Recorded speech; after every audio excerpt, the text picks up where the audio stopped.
Yo, what's up guys? I'm back pa sa TV Travel Update. So ayun guys, meron tayong update na isang biyahe. Ito ang bus. Na ba tong bus na to ay ang Mark Eves Transit. Yun ang i-update natin ngayon. At ang biyaheng i-update natin ngayon ay patungong Tabaco City, Legazpi. So ayun guys, bago tayo magsimula, mag-i-intro muna tayo.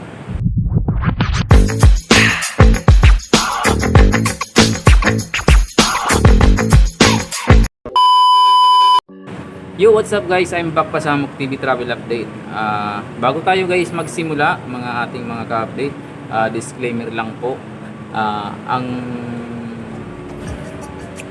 mga sinasabi ko lang po ay nakabase lamang kung ano ang post ng isang bus company sa kanilang kumbaga sa kanilang update dito sa kanilang mga bus. Hindi po ako gumagawa ng kwento-kwento lang o kung ano yung kailangan sabihin. Yun lang ang sasabihin kahit hindi naman to. Ako guys, ang pina-vlog ko dito sa mga bus ay nakabase lamang kung ano yung nandito sa kanilang page na naka-post. At ina-update ko rin kayo sa aking mga viewers sa YouTube. So yung guys, bago tayo magsimula, ang i-update natin na bus ay ito ang Mark Eves Transit. Ayan siya. Ito ay biyaheng Tabaco lang kasi wala naman nakalagay dito na ibang biyahe. Wala, ang ano lang, Tabaco hindi. Itong gaya na ito guys ay point to point to provincial bus, point to point from Tabaco City Central Terminal to Parañaque Integrated Terminal Exchange. So ayun guys, ang sinasabi dito ng Mark Eves na ang kanilang biyahe ay point to point. Hindi sila nagbababa ng pasahero kung saan sa Bicol o kung saan dito sa Metro Manila. Kung kayo ay galing ng Tabaco City terminal, dito lang kayo pwedeng bumaba sa PATX terminal nila. At kung kayo naman ay galing sa dito sa Maynila, bababa lang kayo ng Tabaco. Kaya nga point to point. So ayun guys, bago natin simulan, siguraduhin yung tapusin ang video nito at para malaman nyo rin yung mga tamang proseso o malaman nyo rin yung detalye, lahat ng detalye ilalagay ko na dito, pati ang contact details nila at ang hotspot. So yun guys, simulan na natin. Ang mga sumusunod na schedule ng biyahe ng Mark Eves ay inaanunsyo po kapag sigurado na ang mga petsa.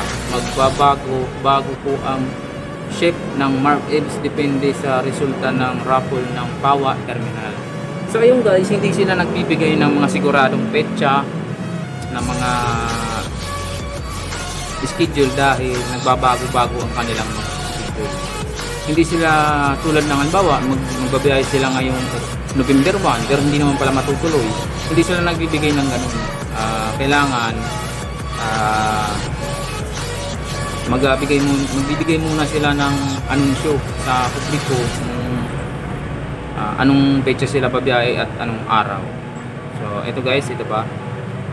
Kung kayo naman ay anong oras ang biyahe ng Mark Eves? So ang oras po ng biyahe ng Mark Eves pag kayo ay galing ng Tabaco to PITX Parañaque, 5 PM. Kayo ay galing ng Tabaco to PITX Parañaque, 5 PM ang alis ng Tabaco City. At kung kayo naman ay galing ng PITX Terminal, 7 PM ang alis papuntang Tabaco. Okay. Kung kayo guys ay magbubook, ang sabi dito kailan pwede magbook sa Mark Eves. Kung kayo magbubook, 3 araw bago ang biyahe, kayo pwede magbook. Online yun, online. Ayun guys, para kayo makapag-book online, ito yung mga number na kailangan yung tawagan. Para sa Smart, 0968-6250-356. Para lang yan sa Smart. At para naman to sa Globe, 0906-4743-160. Para naman yan sa Globe. Okay, meron pa dito for Tabaco to PITX trip. Ito naman yung kailangan yung tawagan, 0948-7057-989. Ayan. Kung galing naman kayo ng PITX to Tabaco Street, ito rin yung kailangan yung tawagan para makapag-book kayo. 0960-588-1879. Kung kayo guys ay malapit lang naman sa Tabaco Terminal, pwede kayong pumunta doon sa Pawa Terminal or PITX Parañaque. Ang PITX guys ay matatagpuan yan sa sa Tambok, Parañaque. At ito rin yung kailangan din na requirements. Isang valid ID at negative antigen swab test. Ayun guys, sa mga di nakakaalam, ang antigen po ay sa PITX terminal mismo kung kayo ay uuwi ng Tabaco. Pero kung kayo naman ay galing ng Tabaco, doon rin ang antigen sa Tabaco terminal.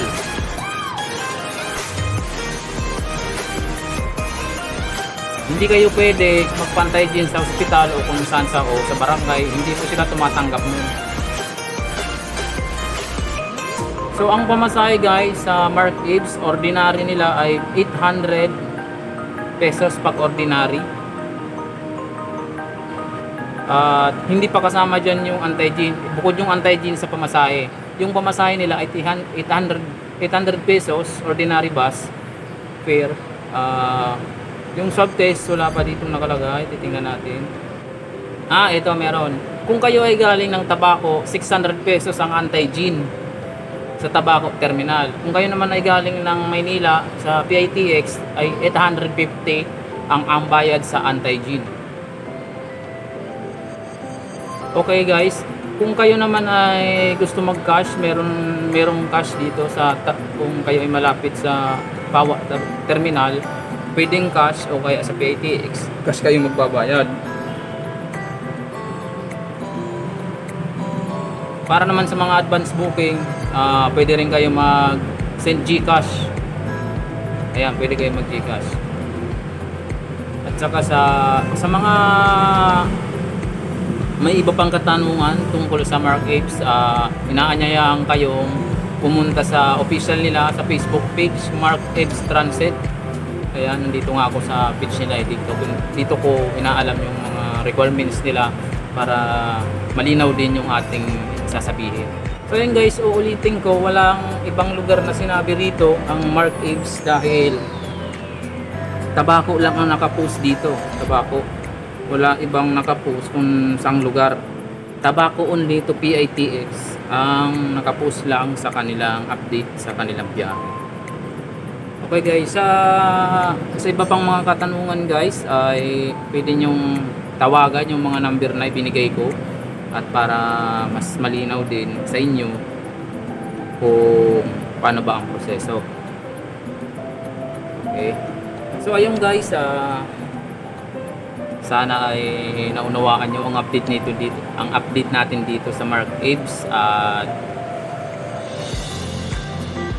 kanina may pumunta dito, pinapalis na ako.